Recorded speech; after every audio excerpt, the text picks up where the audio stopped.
It's up to you, Ron. They're on right now if you want to ask them if you can hear us. Dr. Schutte, can you hear us? Is it green? Yes, I can. Perfect.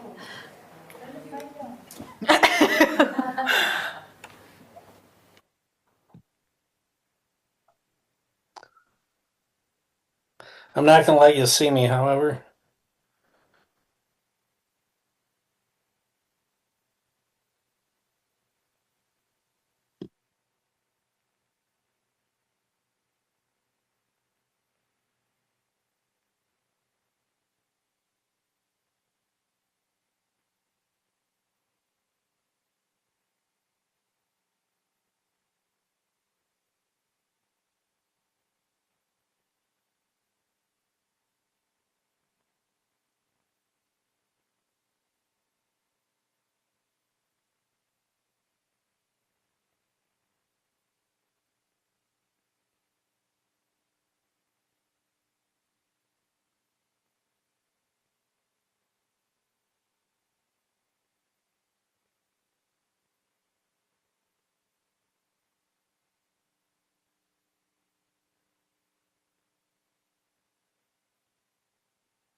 Are you ready, Abby?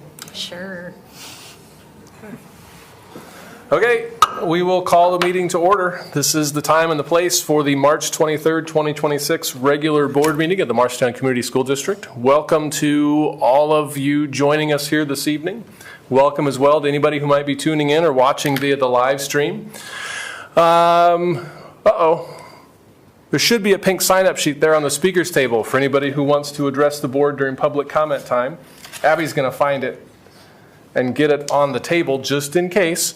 Or maybe Amy went to find it. Amy's got it. All right. So anybody who wants to address the board during public comment time needs to sign up on the sheet. You will be given 5 minutes to address the board. Please understand that Iowa law prohibits the discussion of specific employees of the district or their job performance. Also, in accordance with board policy, board members will not respond to comments made so that we can comply with open meeting laws. Oh, and I should back up. We need to do introductions. Joining us here this evening, board members, starting to my right, we have Zach Wall, Maria Morales, and Elizabeth Wise. To my left, Leah Stanley, Eric Goslinga, and Sarah Faltis.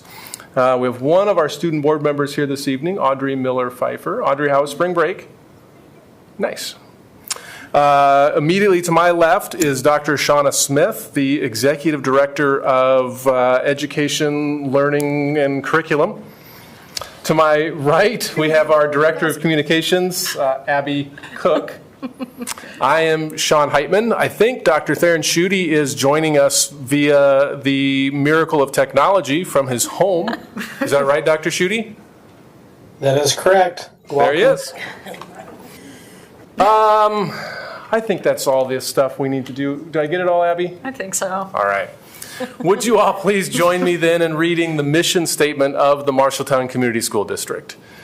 We develop learners who have the knowledge, skills, and positive mindset to successfully pursue a meaningful future through personalized learning experiences. And would you all please stand as you're able and join in the Pledge of Allegiance? I pledge allegiance to the flag of the United States of America and to the republic for which it stands, one nation, under God, indivisible, with liberty and justice for all. Okay. Do we have any changes to the agenda tonight? We do. We have the special ed agreements under the interagencies and contracts. We need to table our student exchange presentation. Our student was not able to make it back from spring break, and he will be presenting, Maximilian will be presenting, I think, April 6th. And then we're going to add the policy 506.01-E8, the education records access, which needs to be reviewed annually. Okay. Is there a motion to approve the agenda as amended? So moved. Second. It was Faltis Morales. All in favor, say aye. Aye. Opposed, say no. That motion carries 7-0. Abby, you got some recognitions? Not tonight. Oh, nothing. Okay. It was a long spring break. Long spring break, huh? Okay. All right, we'll move on to the consent agenda where we've got minutes from the March 2nd board meeting. Jackie, any items of note in personnel? Nothing? Okay. Looking at interagency agreements and contracts, we've got a license application for the use of the E-Verify trademark and 2 residential lease agreements, one with David Rangel and Yuri Fabiola Garcia Ventura, and one with Mark Shearer. We've also got several special education agreements with Waterloo, with BCLUW, with East Marshall, with West Marshall, with Gladbrook Rhinebeck, GMG South Tama, and Woodward Granger. Questions about any of those items? Okay. Looking at open enrollments for the current school year, there is 1 out, and for the upcoming school year, 2 in and 4 out. Abby, anything that you'd like to note with regards to the bills or the financial reports? No? Okay. Any questions for Abby about the bills and the financial reports? She's really hoping for a question. Please don't. We've got Tad Nicole Upar here to make a donation. Yes. Come on up.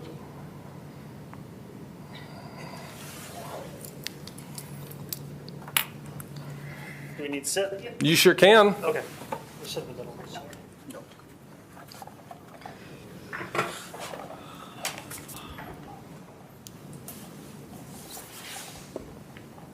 I do have something prepared, short and sweet, but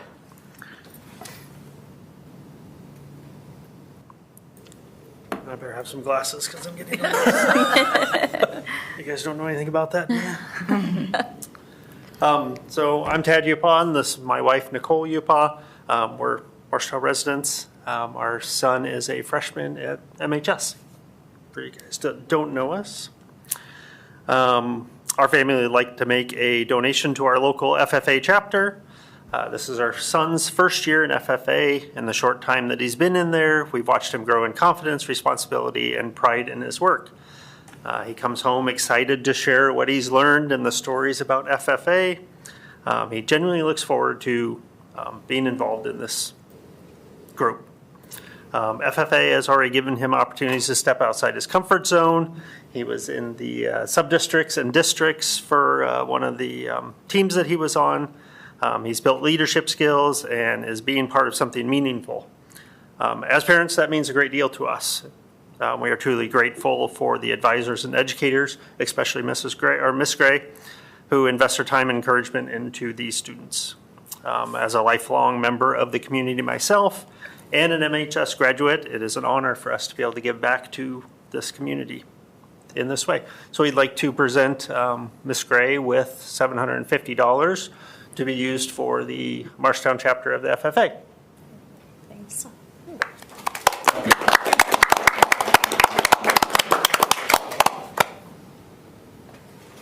Do you want us to stand?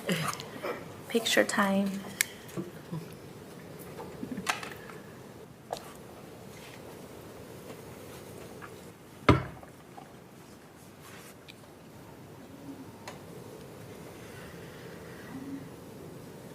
Awesome, thank you. Thank you very much. Thank Thank you very much.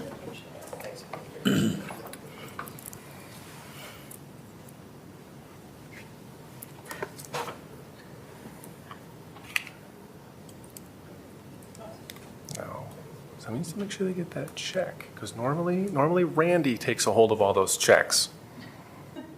I got it, it's my pocket. Okay. Should probably Abby should take it. Yeah. Sweating. Thank you. Okay, is there a motion to approve the consent agenda? So move. Second. That was Stanley Faltis. All in favor, say aye. Aye. Opposed, say no. Motion carries 7-0. Nobody signed up on the old pink sheet there, so the art teachers are up.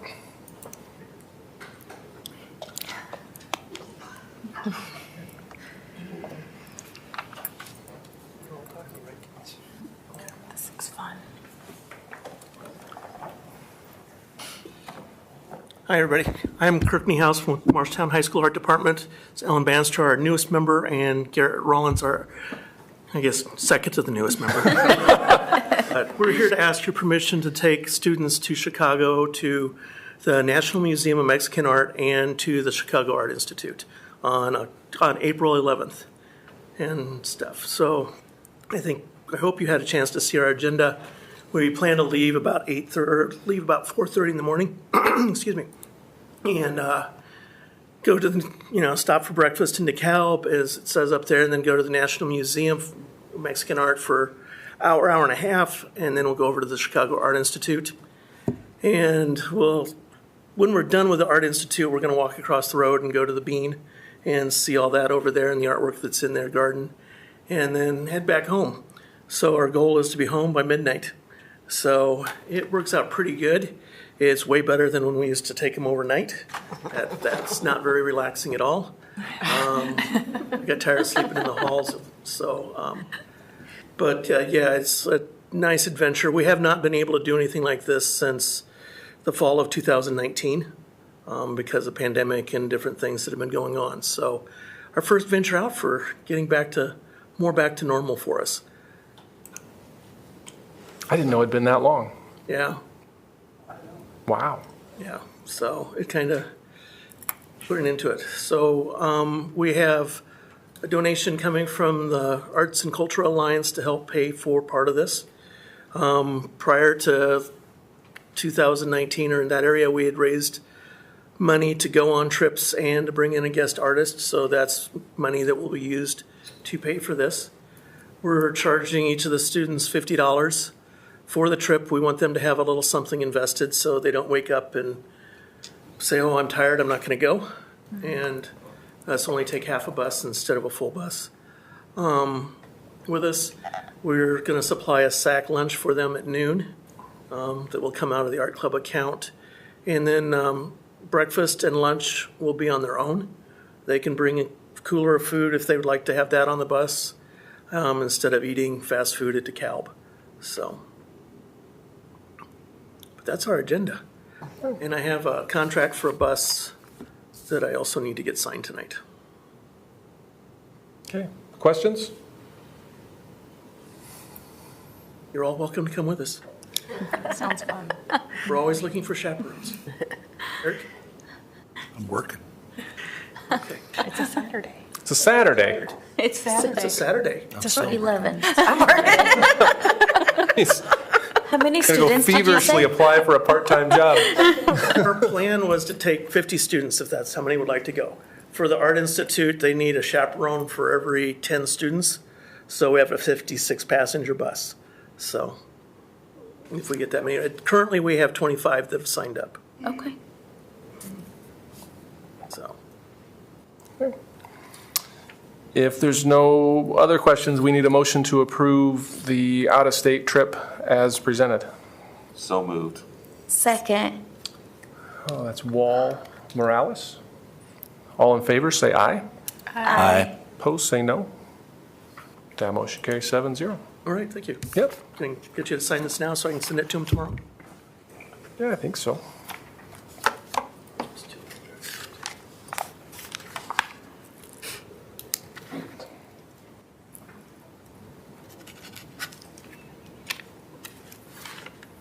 Oh, here, I got you. I hope the gas prices don't go up much more. When you get this once with a surcharge. Thank you. Yep. Thank you. Enjoy your trip. Did you guys want to say anything? Going to Illinois is not cheap either. Gas is really high there. And tolls. Tolls, yeah. I have a thing. There's only one bus. Hi, Anel. Hello, everyone. Hi. Thank you, Amy. Thank you for having us tonight. With me is Dr. Lisa Wymore. Sorry. I've known Lisa for 24, 25 years. I was in my undergrad when I got to meet her. And she was one of the founders that helped launch our dual language program that we have in our school district. So she's now currently, I'll let her introduce what her current role is, but we're here to present about our dual language program. Thank you. So my role with Central Rivers AEA is I'm a consultant for English learners, and that means I work with multiple districts to support administrators, teachers, and families in serving English learners. A large part of my role is supporting Marshalltown schools. So today we're just going to get right to it, right? So our purpose is really leveraging our all means all mindset. And so we have been working with Lisa for the last several years, multiple years now. And this last spring, we were able to do an implementation study of our dual language program here within our school district. So we are hoping to we were seeking multiple perspectives about our system. And today we're going to share our goals for the dual language program, the findings of the implementation study, and some action steps from that. Okay? Go ahead, Amy. Thank you. We are going to quickly review a little bit of background on dual language education, period. So there are two types of language skills. The first one is conventional, or what we call BICS, and that's like the social language that our kids acquire. And then we have the academic language, which is the CALP, and they require different years of acquisitions between the two skill sets. For the social or conventional or the BICS, it's 1 to 3 years that students need to acquire that language skill. And for the academic language or the CALP, it takes 5 or 7+ years to acquire that, as research shows. And then there's multiple dual language programs, and we do want to assure you that a dual language program is part of an EL program. So we have the EL program is the big umbrella, and dual language fits underneath that piece. So we have dual language education, which is a 2-way or a 1-way dual language. Transitional bilingual education, which means that students exit somewhere between 2nd and 3rd grade out of the dual language program. And then we have English only instruction, which is also something we do provide within our district, which is ESL pull-out or push-in or structured English immersion, and it's around content-based. So here's some more research for long-term programming and the effectiveness. We are currently the green line that's way at the top, so it's 61. Due to our current population that we serve right now, we are considered a 2-way dual language education program. So you can see what this graph is showing us is the effects that the program has on the language acquisition of our English learners compared to the other programs that we just described. Is this one still mine? Mm-hmm. Okay. Dual language program goals. So these are the goals that we have within our school district for our dual language program that we have here in Marshalltown. And one of them is bilingualism and biliteracy, academic achievement, and cross-cultural competence. And those, we outlined how it connects to cognitive flexibility, equity, and connection with those goals that we've outlined across the board. And our mission is to develop global citizens who process the linguistic proficiency to navigate 2 languages, the academic rigor to succeed in any classroom, and the cultural empathy to bridge diverse communities. And I'll let Lisa take it from here. I'll share a little bit about the implementation study and what we learned from that. So first of all, we based the process that we used for the implementation study on an Institute of Education Studies guidebook. It really took a multi-pronged focus on content, quantity, mode, and quality. So we're really looking to understand how the dual language program is implemented within the district.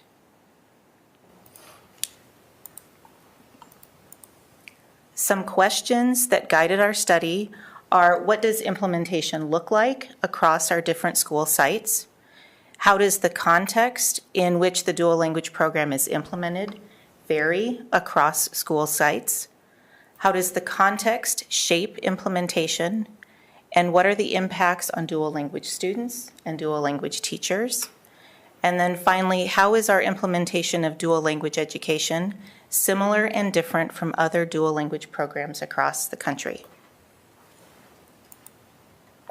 We used the process that is illustrated here to kind of proceed through the implementation study. The first step was data collection, and that involved teacher surveys, focus groups where we had teachers coming together. We used some questions to really elicit their perspectives and their experiences in the dual language program to learn, how the program is functioning for them. Classroom observations, we collected some artifacts, and then of course used student data. The next phase involved data analysis, which looked at some descriptive statistics to get a big picture of the program, thematic analysis for that qualitative data, so the information from those focus group interviews, classroom observations, and then Anel, Rachel Inks, and I gathered together to go through an interrelationship analysis to identify drivers and things that were impacted by those drivers. Next, we moved on to comparisons, and we're looking at how implementation of the program compares to the guiding principles of dual language education. That is a national resource from the Center for Applied Linguistics. We looked at how our implementation compares to the non-negotiables of dual language programs, and then also how our implementation compares to other dual language programs in different parts of the United States. And then finally, through that analysis and those comparisons, we identified our findings. Bright spots for our program, areas where we can grow and enhance what we're doing, identified some future considerations, and began action planning.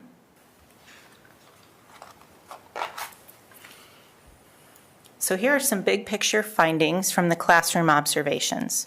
In terms of strengths, we have standards-based and explicit instruction, implementation of sheltered instruction.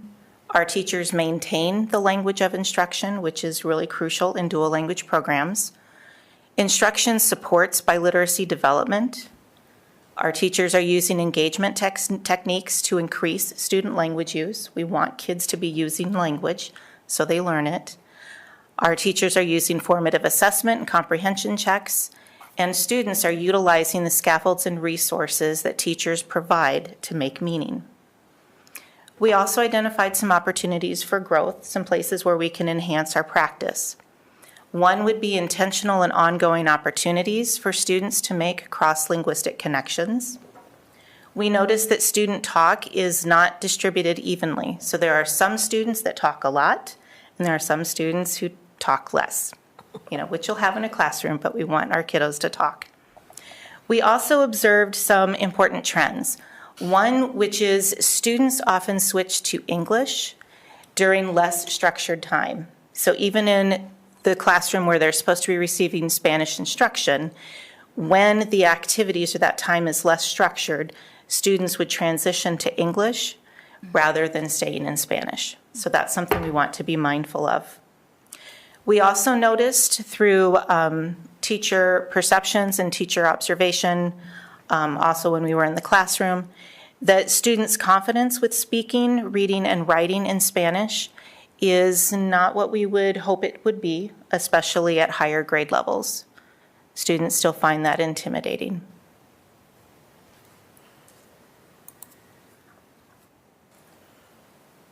We also looked at who is participating in our dual language program. So for the 2024-25 school year, there were a total of 753 students that participated in the dual language program. And when we take that group and we disaggregate by subgroups, we had English learner students, so students who are currently identified as English learners, making up roughly 47% of that large dual language group. We have reclassified or exited students. These are students who were once identified as English learners, but who have scored proficient and have been what they call reclassified. They're no longer in the EL program. And that made up about 35% of our group. And then we had about 18% of our group that were never English learners. So those are students who typically come from English-speaking homes. They were never identified for the EL program.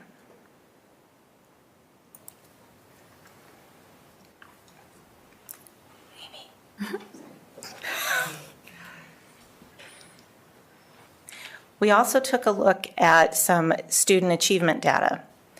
So for the first thing that we'll talk about, this is the Fast English CBMR data for last year's fourth grade cohort. And this chart tracks their progress over time from winter in first grade all the way through fourth grade. And as we're looking at these, we have I disaggregated our students into two groups. The red line represents the students who are EL or were EL. At some point in time they were or currently are English learners. The blue line are the students that were never identified as English learners. One thing to keep in mind, sorry, Amy, Sorry. that never EL subgroup tends to be much smaller, so that kind of messes with our percentages a little bit, where a few students can make big changes in percentages. And so what we're looking at with this is growth trends and gap closure over time. We want to keep in mind that we're looking for progress toward 80% or above of our students scoring at or above benchmark. And then we're also looking at what we learned about academic language acquisition time. What Anil talked about, that academic language takes 5 to 7 years or more to develop. That includes literacy. It takes a long time to learn to read in a language that you're still acquiring. And then we also want to consider dual language research, which suggests that students in two-way programs progress slowly at first, and then about fifth, sixth grade, that's where we really see progress take off, because students are building breadth before they go in depth with their language. And then here is our Spanish chart. Same group, the cohort from fourth grade from last year, from winter of first grade all the way through last year. We're looking for those same things, growth trends and gap closure. Also looking towards how we're progressing towards meeting that 80% at or above benchmark. Same considerations apply with academic language acquisition time and with alignment with dual language research. One thing I think may jump out to you is that our two lines for our different subgroups are pretty close together. And one thing to, I guess, know about the Spanish language, it has a very transparent orthography. That means it's typically easier to learn to read because the letters in Spanish make a consistent sound. Versus in English, for example, with vowels, we have short vowels, we have long vowels, we have our controlled vowels. Spanish doesn't have that, so it's very consistent and easier to learn to read.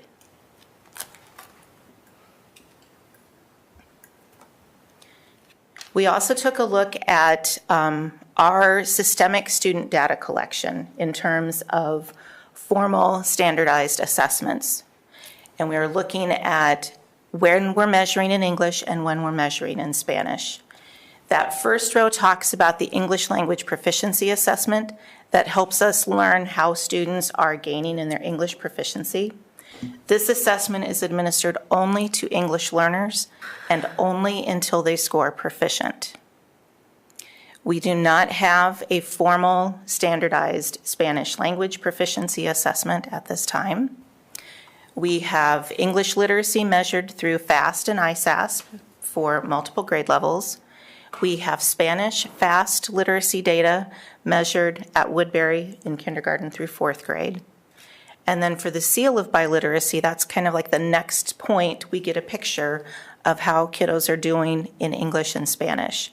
The seal of biliteracy, if students are English learners, takes into account their ELPA 21 score once they score proficient.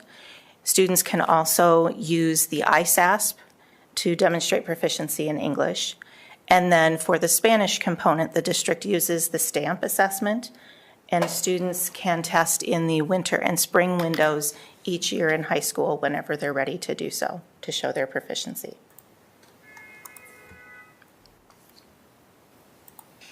So here we have a little bit more data around the seal of biliteracy. We wanted to know long-term effects. Are students able to earn the seal of biliteracy if they want, and what does that look like?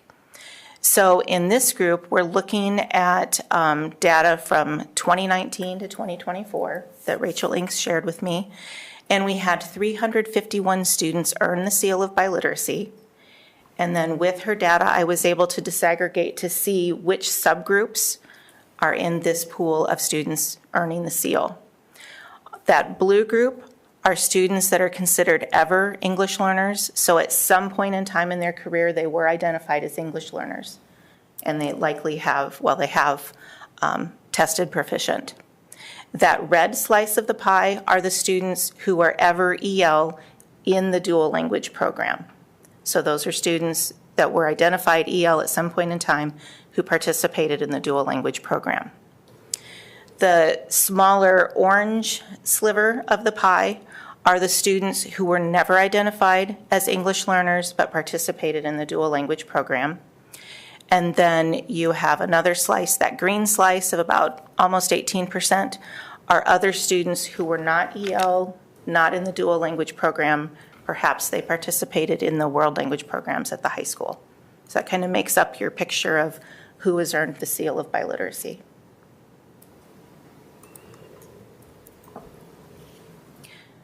When we take a look at the alignment between how the Marshalltown dual language program is implemented compared to the practices for the guiding principles of dual language education, the circles you see around this web are the different themes or components that are highlighted in those guiding principles of dual language education. And I tried to pull out visually the ones where we saw most strength with, and that was curriculum and instruction. And then the other ones that kind of have that goldish color are areas where we see some successes, some celebrations, but we also see some more areas to grow as well. What I will say is what we noticed is there's great variance across the system. So from building to building, there are some differences across level, across buildings, across grade levels in how the program is implemented.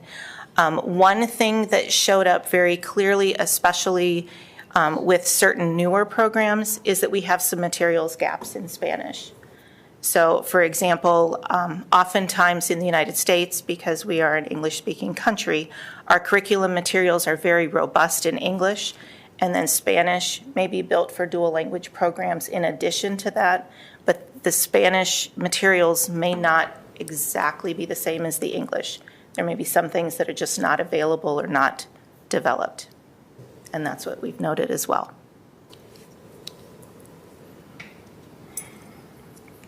So to give kind of a big picture summary of our findings, some emerging themes that jumped out at us. In terms of bright spots, instruction is a bright spot.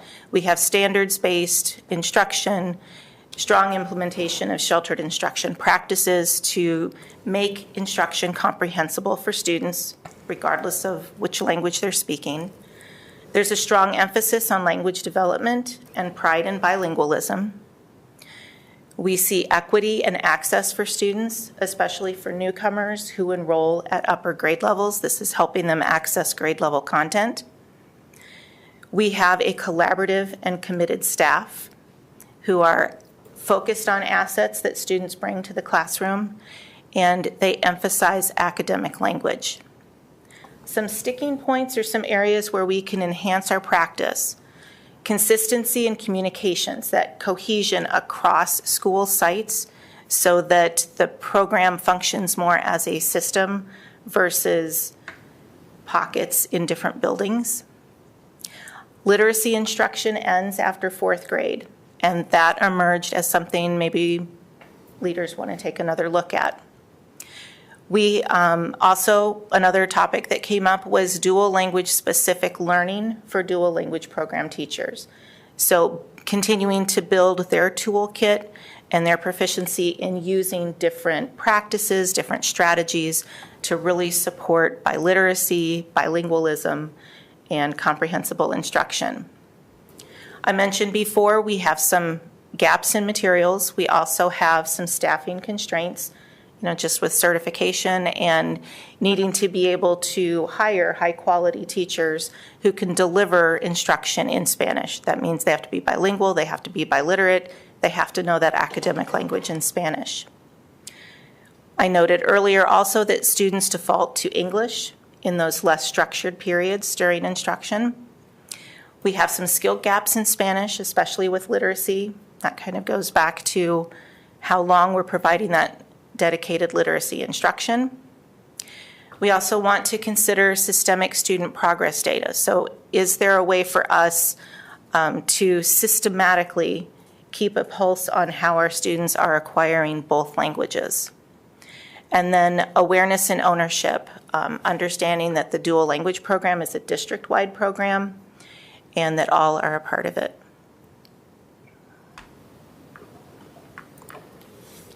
So with those emerging themes, we completed an interrelationship analysis to dig a little bit deeper.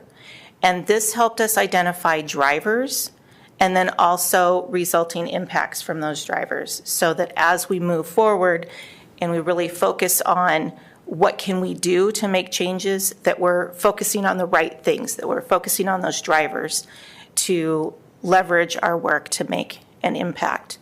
So some drivers that we identified were in that green box: lack of pride and ownership in the dual language program across the system. English acquisition is prioritized, and that's natural given that we're in an English-speaking country. Our accountability plans for the Department of Education all focus on English data. Some systemic gaps in materials, assessment, communication, and implementation, wanting to develop that cohesion. Limited awareness in some spheres of how the dual language program operates and how it's different in different buildings. Teachers commented on a lack of administrative ownership, that systemic ongoing dual language specific professional learning for teachers came out as a driver. Spanish literacy instruction was another. That, again, going back to that cohesion, there was some inconsistent clarity across building sites.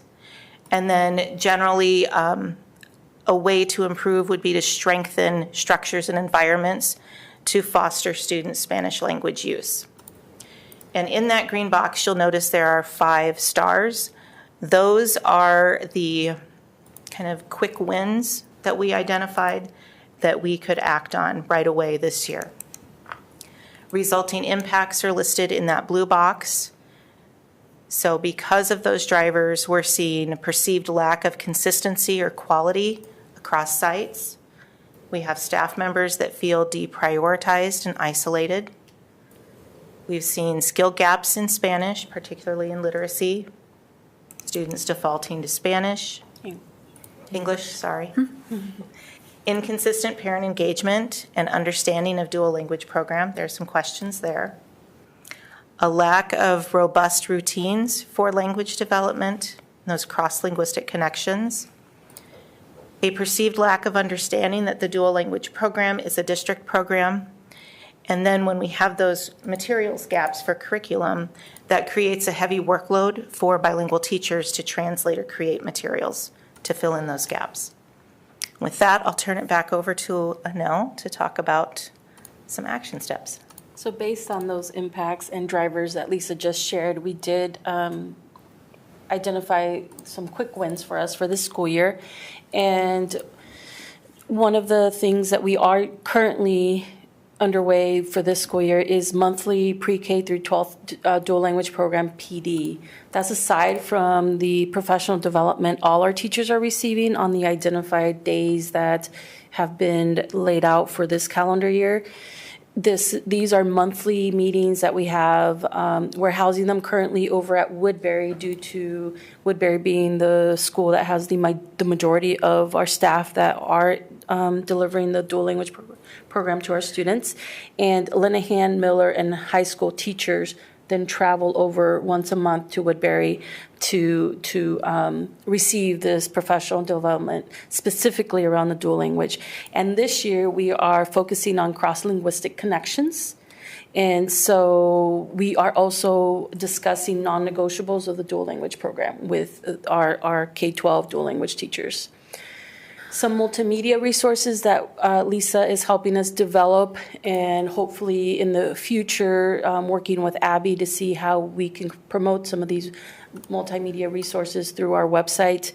We currently do not have anything up on our website yet, but that's hopefully in the works in the near future. And also one of the biggest things that we are trying to launch is our dual language advisory committee.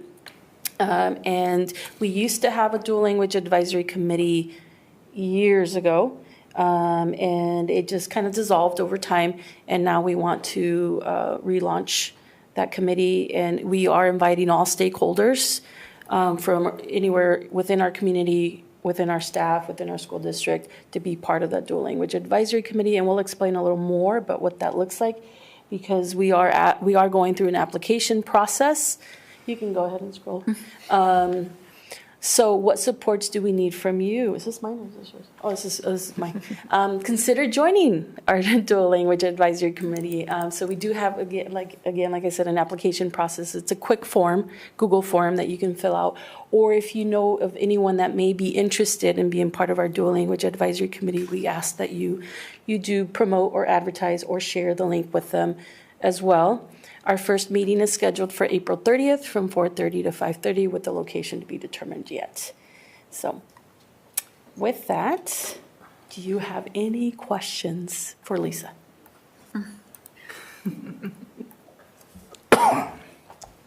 I guess I can help answer too.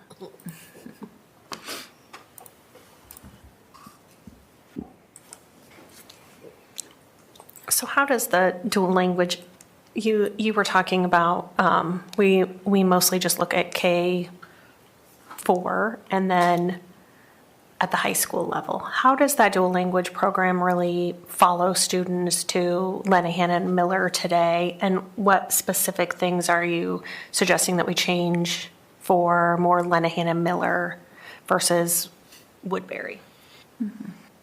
That's a great question, because we could have gone on and on explaining how the process works, but pre-K through 4 over at Woodbury, which is housed at Woodbury, we have a content, we call content allocation. So we have specific content that's taught in one language and the other content taught in the other language. So we specifically teach Spanish, literacy, and math in Spanish, K through 6. Nope, let me correct myself. Math is K through 6 across the board in Spanish. Literacy is K4, and then when they switch over to Lenahan, they learn Spanish they learn science and social studies in Spanish. So it switches from literacy to science and social studies once they get to Lenahan. And then when we move over to Miller, we are more of a what we would consider a maintenance program, where there is one class currently right now, due to staffing, to be honest. We have one teacher at Miller that teaches social studies and Spanish to our students. So that's why we consider it a maintenance program. So it's more to maintain the language at that point.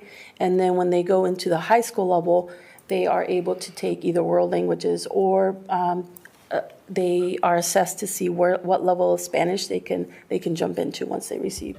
And then once they feel they're ready, they can take the Seal by Literacy stamp assessment to see if they can acquire the Seal by Literacy once they're in high school. Does that make sense? I Yes. think so. So that's why we think, we believe and we know that with our students that are being taught literacy at the K4 level, there's a gap then with literacy between 5th all the way up to 8th grade, and then they may get literacy back again once they take a Spanish class in high school. So there's a huge gap in direct literacy instruction for our students in Spanish. And they receive math instructions all the way through 6th grade, and then once they hit 7th and 8th grade, they switch over to English math. So that's one of the biggest identifiers or drivers that we're noticing, is that the lack of literacy instruction once they hit Lenahan is making an impact on our students over time on the Spanish side. So. And the cross-linguistic connections that we're focusing on this year, we've focused on that previously in professional learning at Woodbury, but we are expanding it more this year. And that is important because it helps students connect the languages, understand how the languages are similar and different, but also helps them transfer their learning. So if they've had instruction in English, it helps them transfer those concepts and be able to talk about those concepts in English and vice versa. So if they learn something in English, we want them to be able to connect and transfer that knowledge and be able to talk about it in Spanish.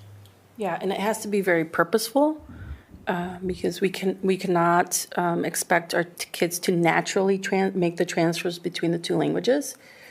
In some occasions, they do, but with intentionality, which is the purpose of the cross-linguistic connection PD that we're delivering this year, is it has to be very intentional and with a purpose in order for students to start to learn how to make that transfer in a more natural way versus, I mean, we can't just, I can't expect you to teach you something in Spanish or English right now and then you automatically translate it into your second language, so.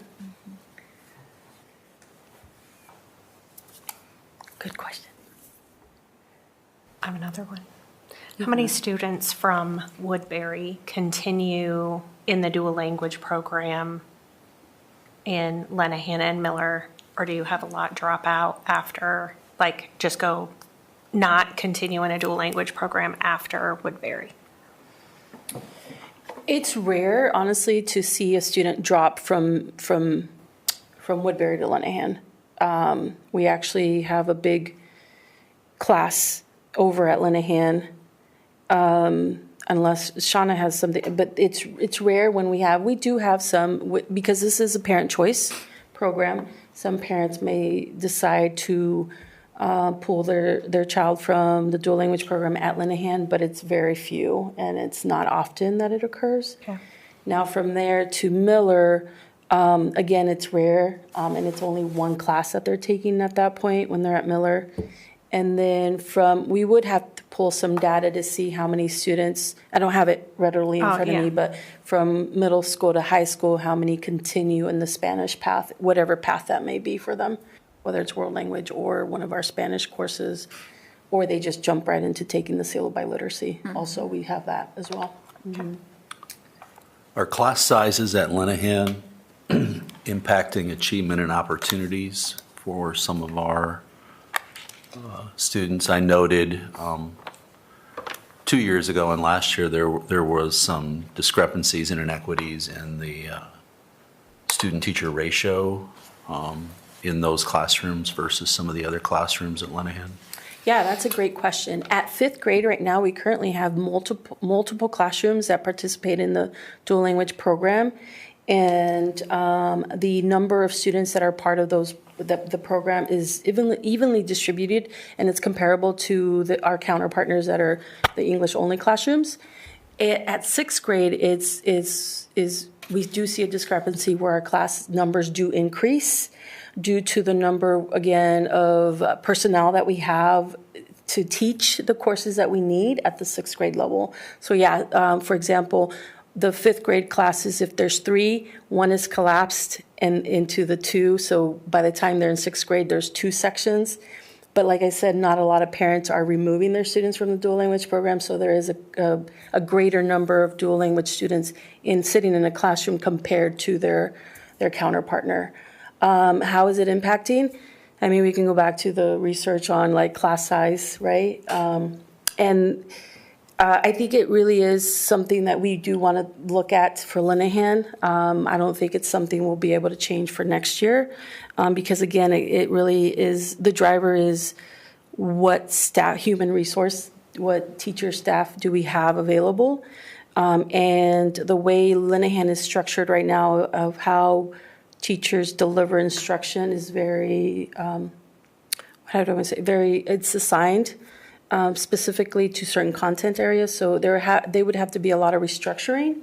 So it's almost second order change if we would have to move in that direction for sixth grade. Yeah. And then on top of that, not having literacy is another big reason we see a drop in our scores in Spanish. I want to say that. We have been meeting twice a month for our literacy advisory committee, and the discussion of Spanish literacy after fourth grade has come up, that we're very open, and we understand that is kind of a gap that we want to continue to push for remedying, but now brings up the human resource. We have to have teachers that are bilingual, highly skilled, and licensed to teach literacy, Spanish literacy. So Yeah. that is, I mean, we always, not always, but we tend to look at what openings do we have at Woodbury, because we know that we have kinder and first grade have to have bilingual teachers. They're self-contained with the students. So we always are looking at prioritization of where those teachers are placed. And, I mean, we have to consider high-quality teachers, too.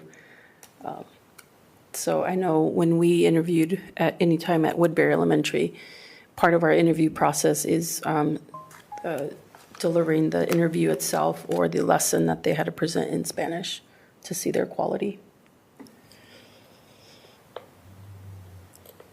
So.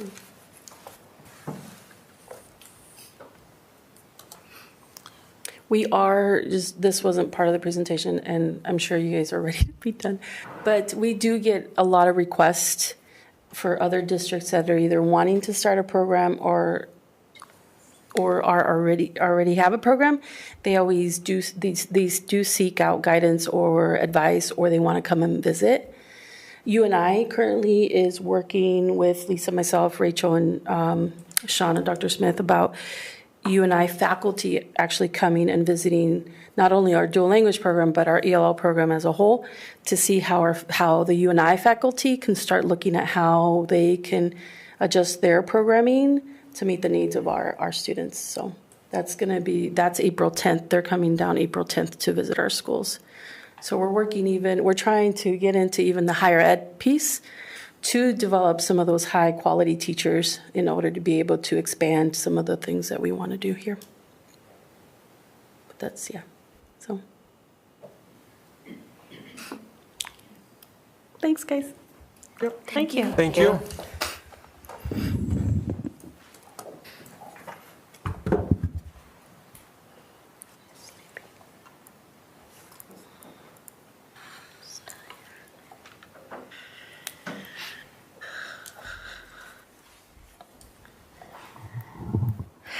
So, every year about this time, I apply for something called E-rate funding. E-rate funding is part of the federal government's assistance. It's a discount for districts for network equipment and internet access. So we have most of our equipment or all of our equipment on replacement cycles.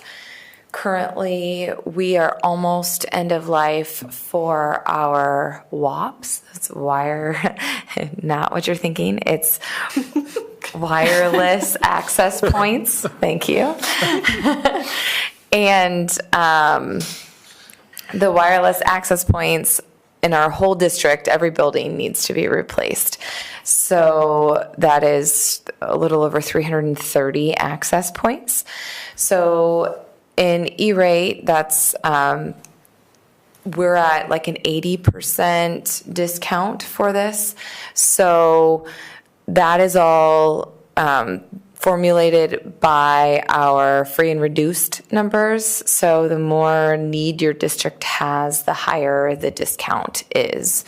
So the numbers that you'll see on the matrix for the bids that we received and are not what I'm asking you to approve. I'm asking you to approve basically 15 to 20% of that number. So we received, I think it was 9 bids, and we evaluate on the manufacturer, on the vendor itself, and we have a full rubric of how you can rate highly. And it just so happens that our highest ranked vendor is actually the lowest price bidder, which that is not always what happens, but luckily it is what happened here.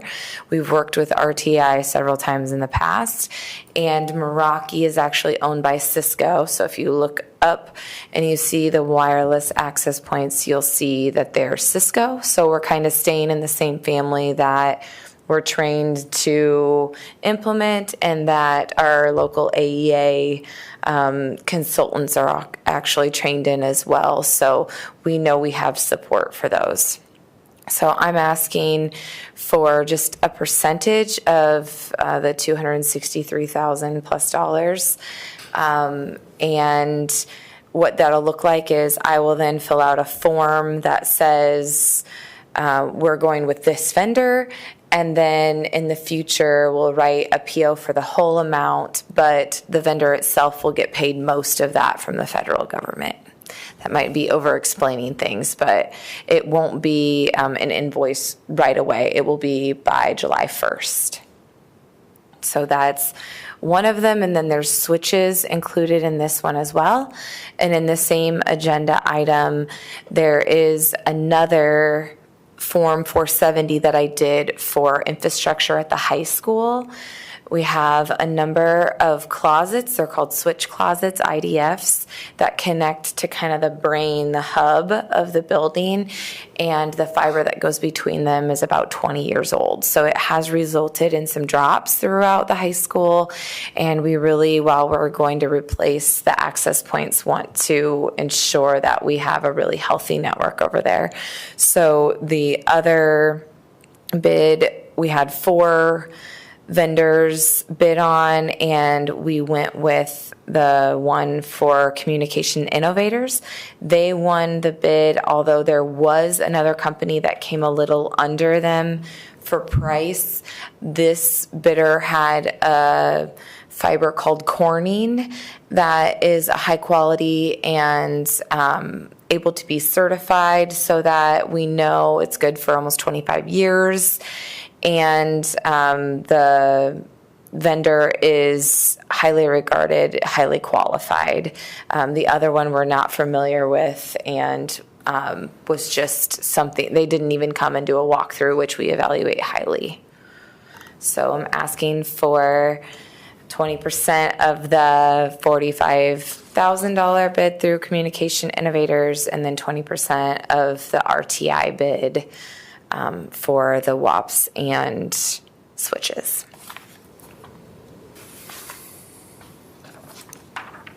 Questions? For the network, this was when Sebastian was walking around the gym, right, and trying to see where the holes were. I saw him that day when he was walking around the gym, and that's what this is for. Exactly. Okay. Yeah, Sebastian is highly qualified. He's our network administrator, and he had a special tool where he walked every single building to see exactly how this should be laid out.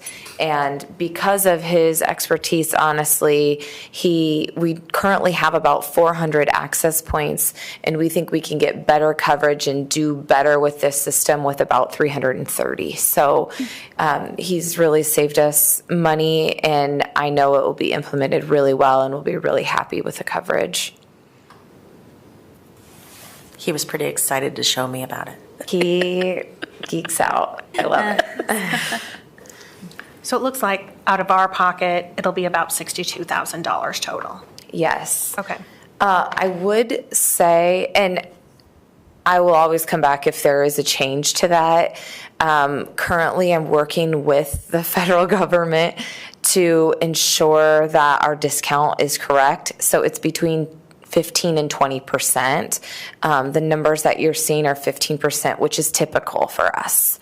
So I have to have this turned in by April 1st. So it could be a little bit higher by about 5%, but I would come back and let you know of the change. Do we have funds set aside for this? I can answer that, yes. Every year, the tech department has a similar fund as buildings and grounds in the SAVE budget, and we've made sure that that's where this will come out of. Okay. Any other questions? Then is there a motion to approve the E-rate funded network infrastructure upgrades as proposed or as presented? So moved. Second. Wall, Faltus? All in favor, say aye. Aye. Opposed, say no. Motion carries 7-0. I don't have it pulled up right now. I can pull it up, but I think the next one is mine as well. I'll just It is. I'll pull it Yep. up really quick.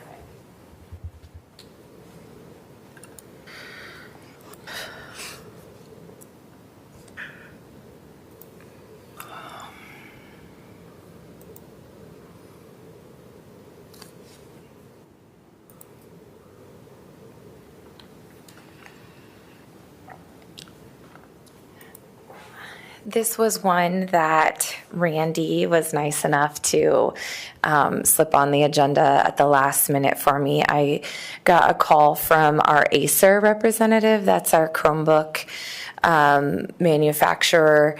I always ask for replacements every year for Chromebooks.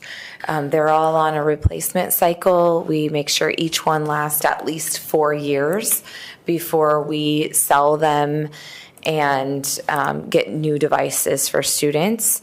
There is a RAM shortage and a graphics card shortage in the world right now.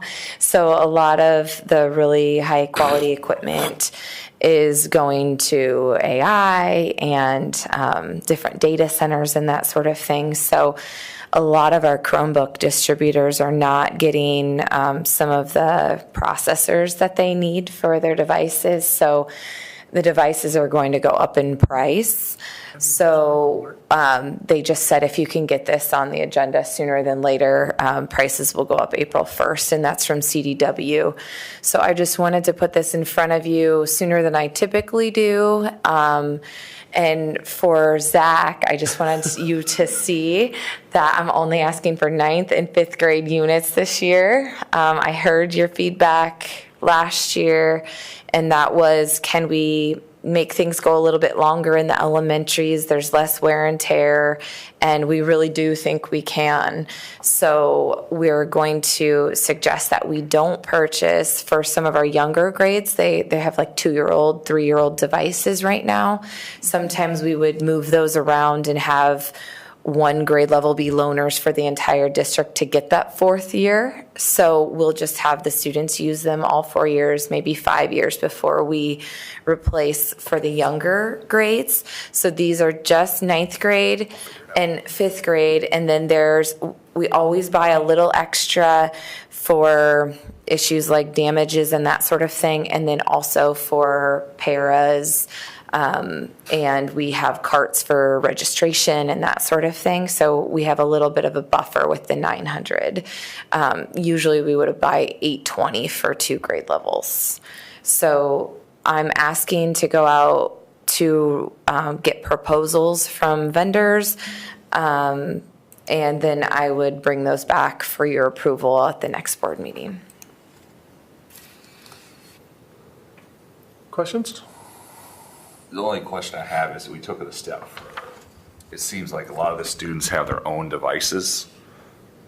Is there a way we can give the option if a kid has their own laptop or iPad to integrate it with our system so we don't have to provide a Chromebook?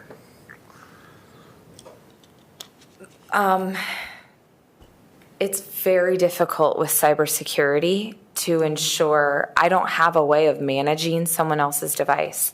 So I can't make sure that someone else's device is always up to date, that they haven't downloaded anything they shouldn't because they would have an admin password on their device, that they're not bringing a virus onto our network. So it's mostly an issue of trying to keep our network safe so that nobody can get their hands on any student or staff data or take us completely down, which, we've definitely seen other districts, be down for as long as 2 weeks due to cybersecurity issues. There are BYOD. I'm not saying that to gaslight that there's absolutely no way it could happen. But I do think then we really start talking about equity issues where someone has a really wonderful MacBook Pro and then someone has a $100 Chromebook that they got used on Amazon. So a lot of BYOD districts that went that way in the past have actually said it was too much to manage. They were constantly trying to fix old broken devices that kids would bring in.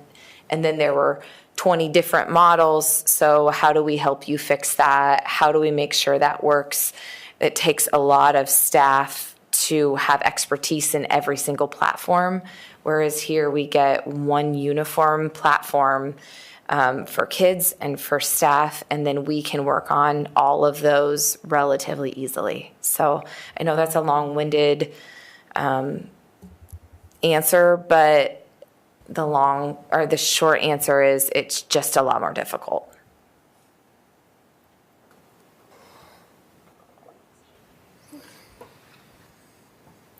Any other questions or comments?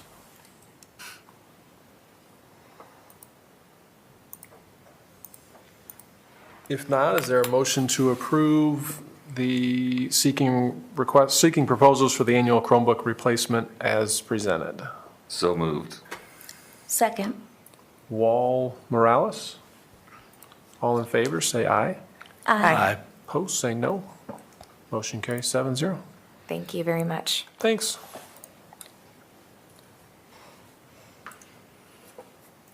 Well, I don't see Mr. Martin, but we've. Is he? Oh, okay, good. Okay. That's why I couldn't see him.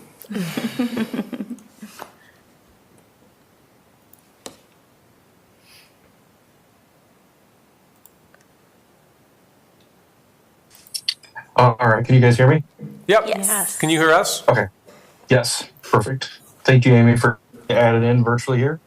So hope you guys had a good spring break last week, and we'll get going here on the contracts for Miller Middle School.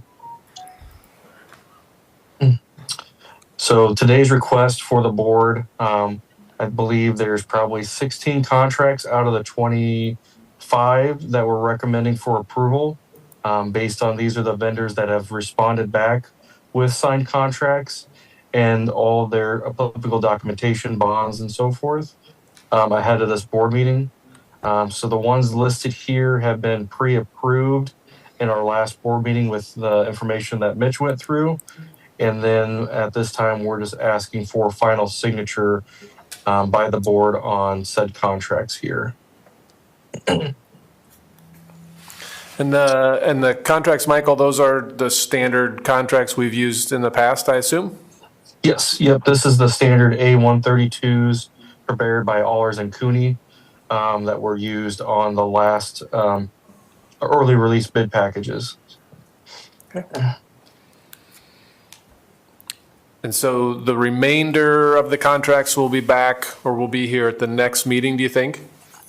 That is our plan, is to have those. And also last week we did have successful bid opening for the last two packages. Randy and I will work to get that on next board meeting agenda as well. So the first one you pulled up here is from Lansing, which would be our general trades contractor. Okay.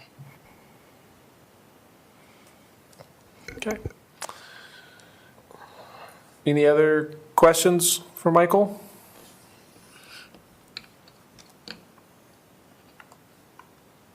Okay. Then is there a motion to approve the resolution approving the contracts and bonds for construction of the Miller Middle School project as presented? Move for approval. Second. That's Faltis Gazlinga. All in favor, say aye. Aye. Aye. Opposed, say no. Motion carries 7-0. Thank you, Michael. Thank you. I'll see you guys in person at the April 6th board meeting. Okay. Bye.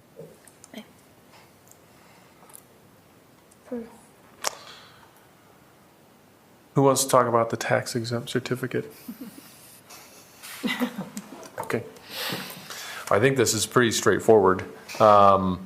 As part of the bond issuance that we approved the last time around, the attorneys want us to approve the tax exemption certificate so it can be placed on file because we're a tax exempt entity. So with that, is there a motion to approve the tax exempt certificate related to the Series 2026A bonds as presented? So moved. Second. It's Morales Stanley. Zach, do you need to abstain on this one or? I'm good on this one. Okay. All in favor, say aye. Aye. Opposed, say no. That motion carries 7-0. And then the next item there under finance, we need to amend the resolution authorizing issuance of not to exceed $57 million in general obligation bonds and levying the tax, because when we initially did that, we weren't exactly sure how much we were going to be levying. And so now we have to go back and amend that to make that accurate, I guess. Is that a fair summary? I agree. Anybody got any questions? So basically, they went forward to find out what it was. What it was going to be actually in the past. That's correct. Okay. That's correct. Because we pre-levied for that initial 3 point whatever million dollars of bonds, but we weren't quite sure how much we were pre-levying for when we levied. Because we didn't know what the rate Because we was didn't know gonna what the be. rate was going to be. Yep. Yeah, and now we know what the rate And was. now we know what the so- rate is, so now we can go back and amend so we know, yes. Okay, sounds good. So then, is there a motion to approve the resolution amending the resolution authorizing the issuance of not to exceed $57 million general obligation school bond series 2025 and levying the tax for the payment thereof as presented? So moved. Second. Morales, Faltis, all in favor, say aye. Aye. Opposed, say no. Motion carries 7-0. Okay. Policies. Eric. I have the first three. Yep. So 3034, 3034 with the request form attachment, 3035 administrator duties.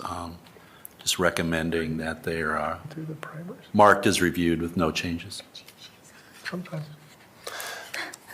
Are there any questions for Eric? Okay, then those will be marked as reviewed. Shauna, do you want to talk about 50601? I The can. new one? Yes. Okay. So this is an existing policy that we need to review annually. And our K through 12 desk audit reviewed specific policies and identified that we had not reviewed this or had this has not been marked reviewed within the last year. So that's why we wanted to throw it on. There's no changes recommended. Are there any questions? Okay, and that one will be marked as reviewed. Jackie, you're coming up to do all those other policies? Well, I did a large chunk of them. All right. So from our policy primer, we do have some recommendations to the equal education opportunity and all of the regulations and forms that go with that particular board policy. And primarily, it's a lot of language type of changes in terms of the context of the way the sentence is organized. For example, there's been some changes in the way we refer to socioeconomic status, and so there's, again, the language is still there, but it gives us some scope of the act, like, for example, the actual potential parental, family, or marital status in terms of programs. So all of the documents have that language changed in there. There's been some updates on where, if there's a complaint, where parents and students, on behalf of the parents or staff members, can file their complaints. And then because we have separated some responsibilities regarding equity and who to report to, so the adults report to me, but the students report to Ms. Garza. We did add that director in all of these reports so that families can be supported whenever they have a complaint. So that's the board policy following that. 102 is the regulation, and so when there's a grievance, again, the language has changed there, and Ms. Garza was added as a contact point. And then the annual notice of discrimination. We did update the programs of study. Information solutions was changed to arts, communication, and information systems. And again, you'll see the language in the update for contacts. In the continuous notice of discrimination, again, language and contact both were added. In the section 504, again, this would be primarily for students, so both Anel and I are there if parents have a complaint. We didn't and need to adopt forms that we can use to file the complaint. There really wasn't a form before, so we need to adopt a form there in E4, as well as the witness statement form that we would use to collect information if there is a complaint, and that would be in E5. And then in E6, again, it's just the language changes in terms of the discrimination categories that can be checked there. Those are highlighted. That would be the disposition of the complaint that was filed and the result of the pending investigation. So these are all just recommended for review. Are there any questions for Jackie? So then those will all need to come back either for a first reading to amend or adopt, right? Correct. Okay. If you want me to keep going on the school nutrition program, again, it's just the Yes. language It's the that has same- been changed. yeah. The same changes there. All of those documents that I reviewed real quickly.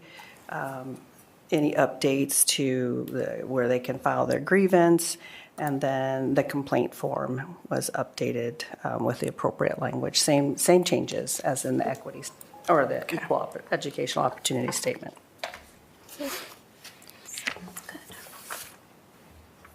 Okay. Thanks, Jackie. You're welcome.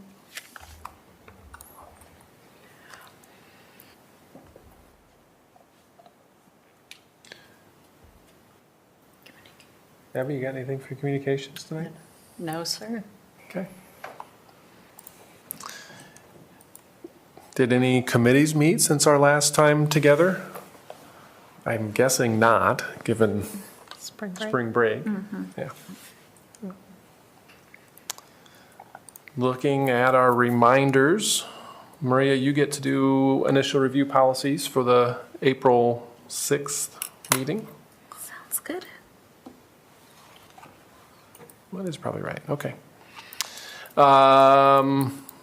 No school presentations until April 20th, when MVA will be here.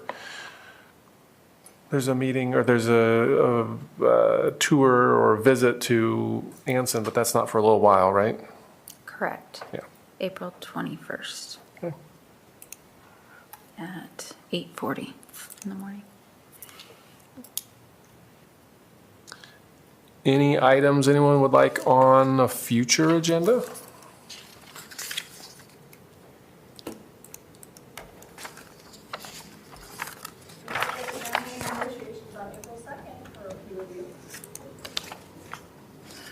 Okay.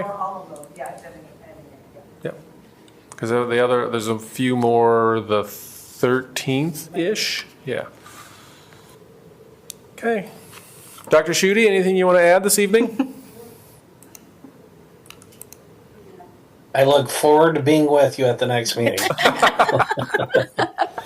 Okay. I might have only dozed off once. We wish you a quick recovery. Yeah, thank you. So we miss you. Okay. What have we done this evening to improve education for the students in Marshalltown? We did the bond.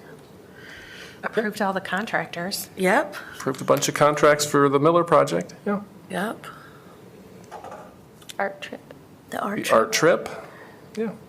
I appreciated the program evaluation information about the EL. Yeah. stuff.